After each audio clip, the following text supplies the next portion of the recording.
Hey vinyl community, we are back. It's been a little while, but here is the long-awaited anniversary video. That's right, on the channel we just hit 1 year at the end of July here, July 30th, I believe. So I want to do a bunch of things on this video. I'm going to follow up on a couple of videos that I had previously. I'm going to show you a record room or rooms tour, show you my setup, everything that I've got going on. And yeah, we're gonna go from there. This will be the 20th video, and I'd love to hear comments, suggestions about what you wanna see next from me as this next year progresses here for the channel. I've kind of think that I'm probably gonna do an Acid Archives A to Z with what I've got, because I think I've got around somewhere between 200 and 300 albums in the Acid Archives, so I think that might be a fun series to do.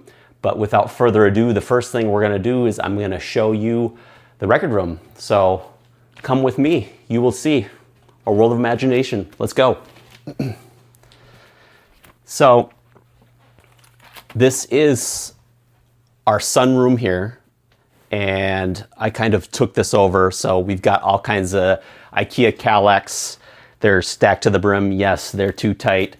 Yes, I do have some stacked here. I know this is a cardinal sin. They're only gonna be there for a little while. I also, sometimes what I'll do is when I glue albums together, if I need to flatten out, I'll put those at the bottom because of the pressure. I know that it's not good to have those in there because of the pressure, and they can warp and bobble, but they're not that way forever. So this is, I don't know, this is probably maybe a third of the collection. And again, the stuff that I have up here in stacks is stuff that I'm going through, I'm staging currently. And then up top, I like to put a few of the albums that I like the artwork or I got recently. I've got mostly jazz up for whatever reason. I must be in a jazz mood or mind. And I showed this album in one of my last videos here. This is Zocalo, is a local Latin funk band that's really awesome. But as far as how I organize it, I don't have a tried and true method. So I know that I've got my Beatles over there, and I've got some metal in that section. I know I've got my Coltrane over there. I've got Miles Davis down there. So one of these days I'm gonna have to spend a little bit more time organizing where they are, because right now most of it's just in my head. So this is the room, first room, and then the second room in here is our main living room area. And here we've got another series, larger series of Kallax all underneath the TV. And I've actually got a little bit of room to spare here this time, which is nice. So I'll be able to grow and actually put a little bit more space between these. These still are a little bit tight. And again, I've got some small stacks of areas where I'm listening to. And then the very first cabinets I ever got are these. And I don't even know what the names of these are, but these worked really well when my kids were young.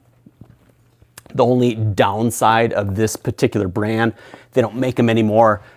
They hide the records, which is really nice, but they have these really fat hinges here, which you can't get records in on the very ends unless you want to damage them. So I have a series of a little bit of cardboard at the end for the hinge, or junk albums to put on the end so that it doesn't get damaged.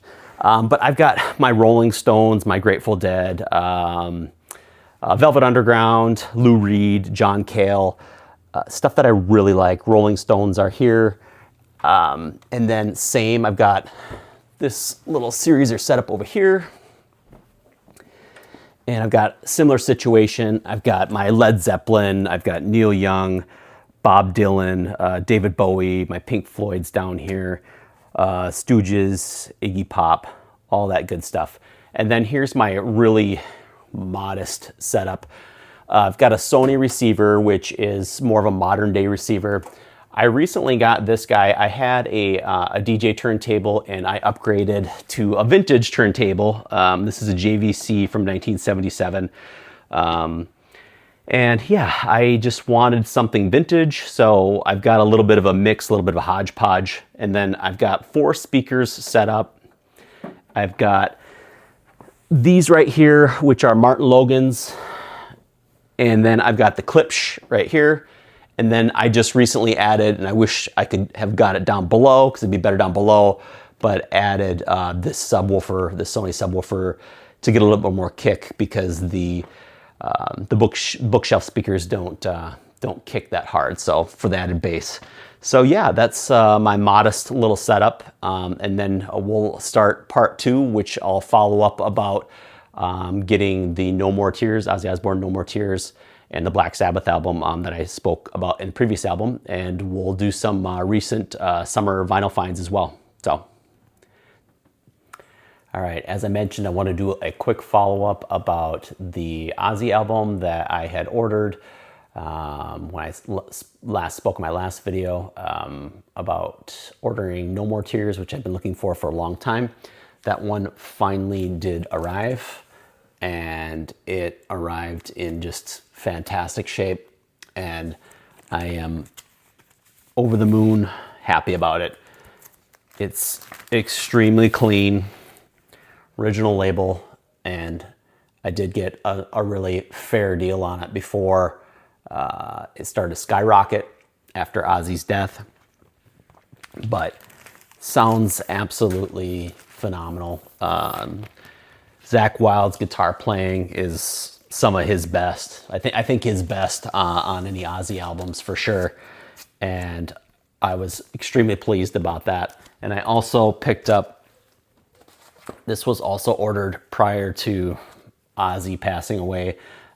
He's not on this album, but this is Black Sabbath's album Tyre, which is really good. It's steeped in Norse mythology. Tyre was the son of Odin, and this is kind of one of their heaviest and gnarliest albums, but it's Tony Martin era.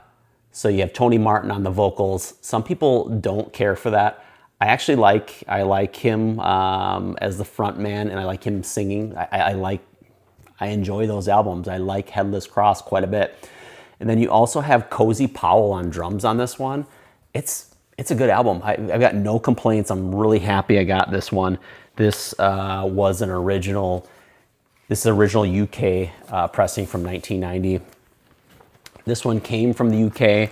The one No More Tears actually came from a seller in Australia, believe it or not.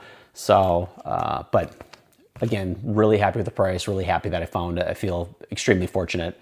So another one that I want to show you is I picked up one recently from the Acid Archives series. And like I said, I might be doing a series where I go through those, do an A to Z, and show all the albums that I have that are in the Acid Archives. But I picked up this one the other day called T-Cal, and it's called Somewhere Sometime. It's on this Jade Records label. And these guys actually were out of Minneapolis, and this is from 1980. Really, really pleased, really happy with this album. Love the cover there. And I actually got this from Arts Records and Tapes. He has an online Discog store. He also has an eBay store. And he also has an eBay channel too. So I want to give a shout out to Kyle with Arts Records and Tapes. And I'll put a little link, a little icon onto his channel here as well.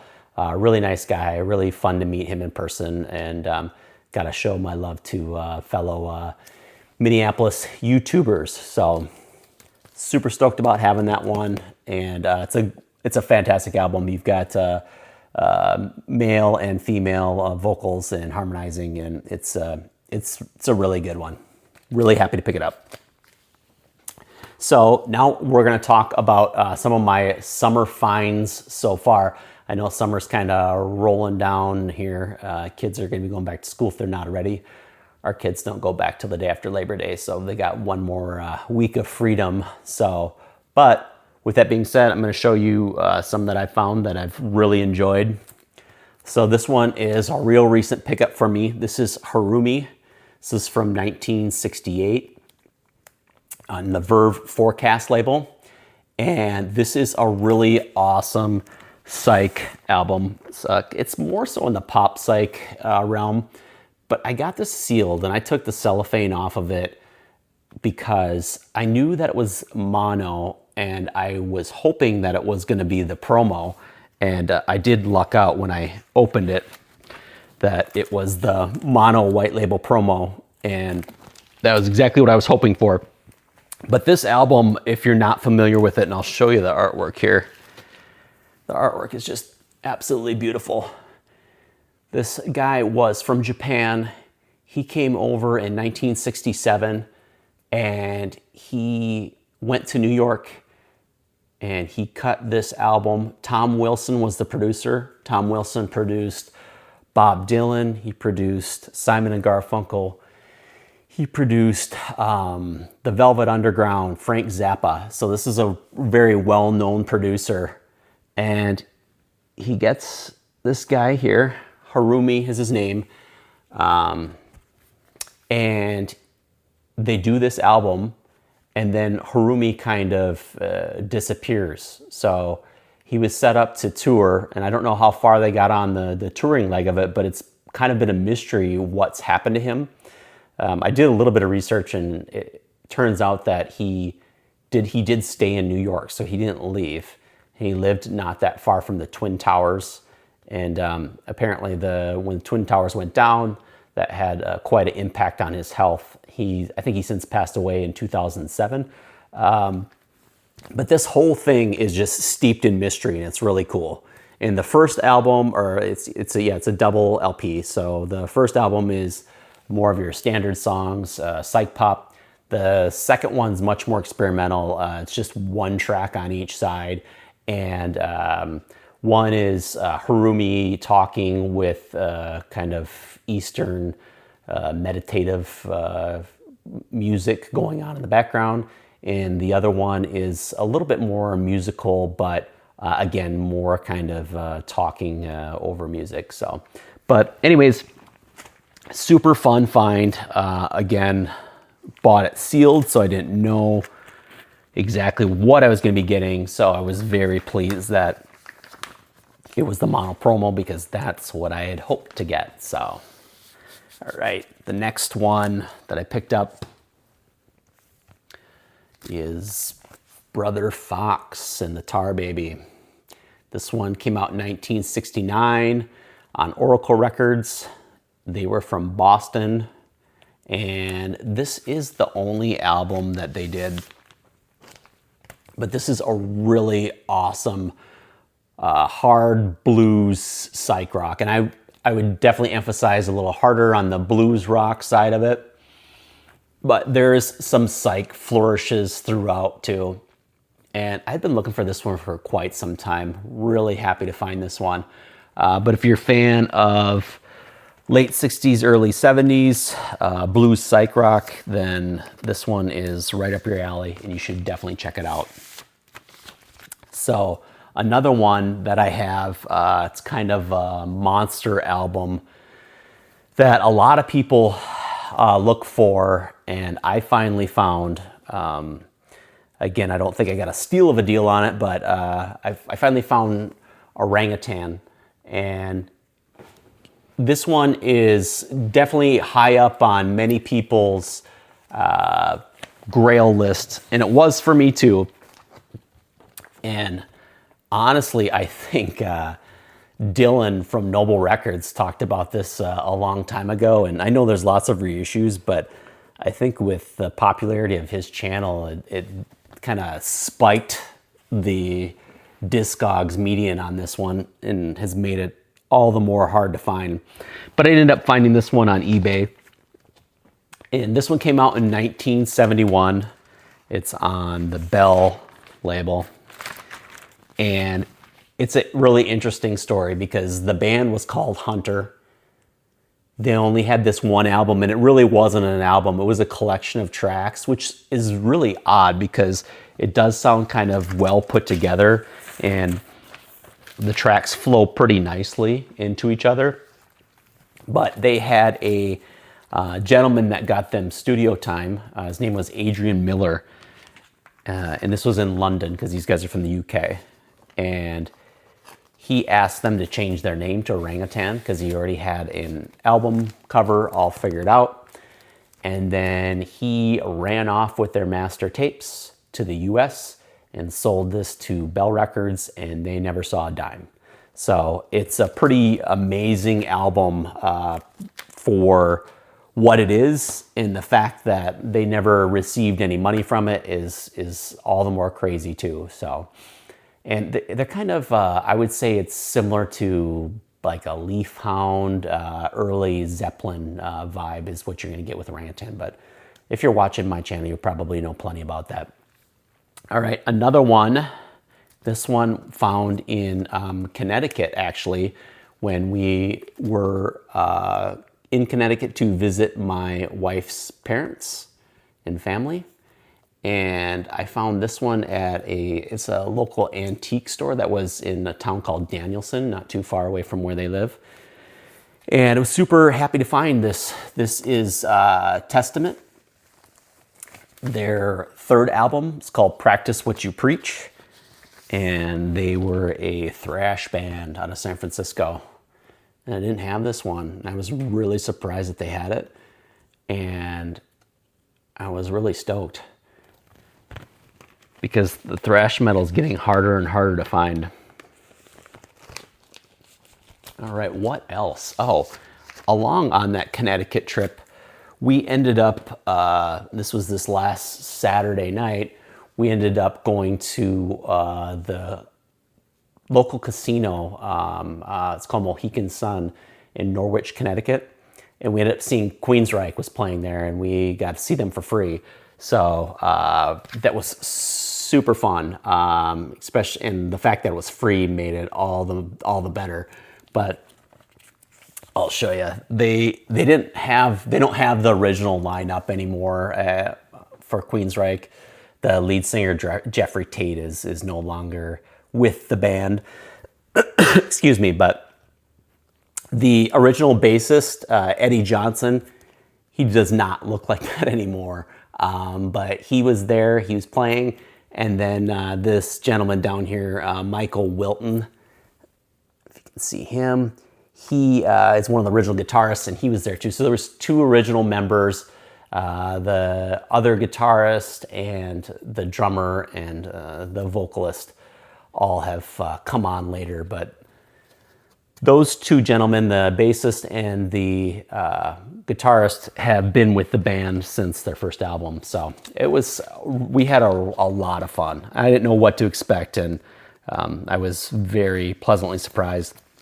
And oddly enough, the next day we went to the airport in Hartford to fly back to Minnesota, and we were in the TSA security line, and funny enough, we were right behind the whole Queensryche gang. They were all going through, so we said hi to them as we went through security. So that was kind of fun as well. And we also went to New Haven. We get pizza at Frank Pepe's, which was really awesome as well. So and if you've never had New Haven style pizza and you've never had Frank Pepe's, I would definitely recommend that. We really enjoyed the coal-fired pizza from there. So, all right. One of the next albums I got, Sonic Youth, Dirty. This is original 1992 on DGC, David Geffen Company. It's their 7th album.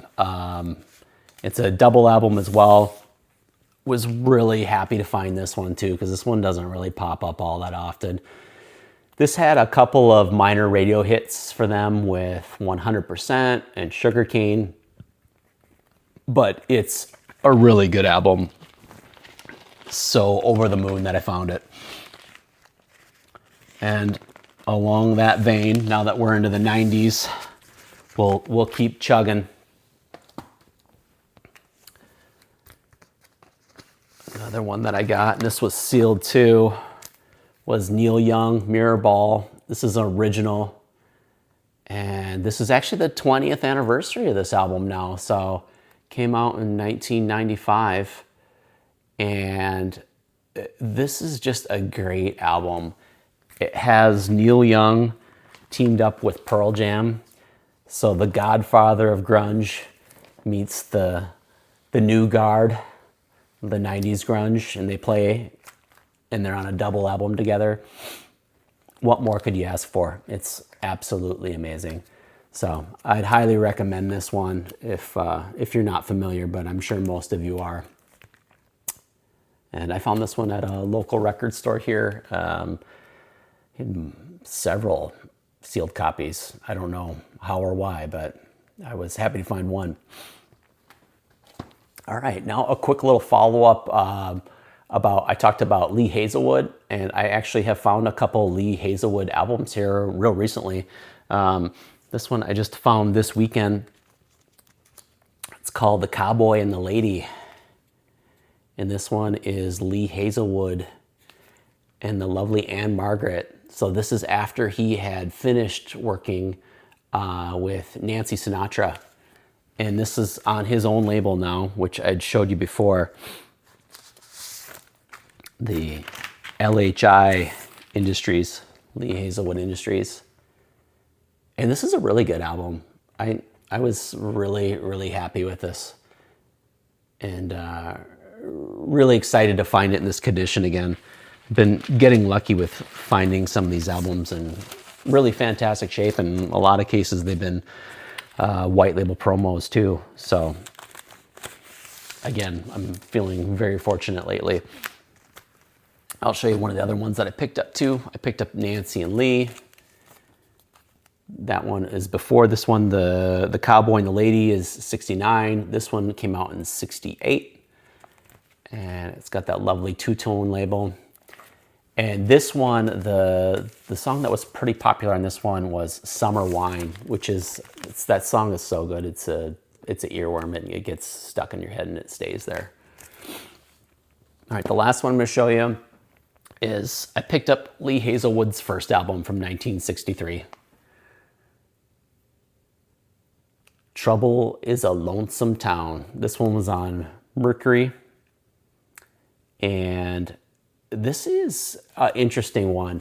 This is country, but he is more, he's talking, he's telling stories.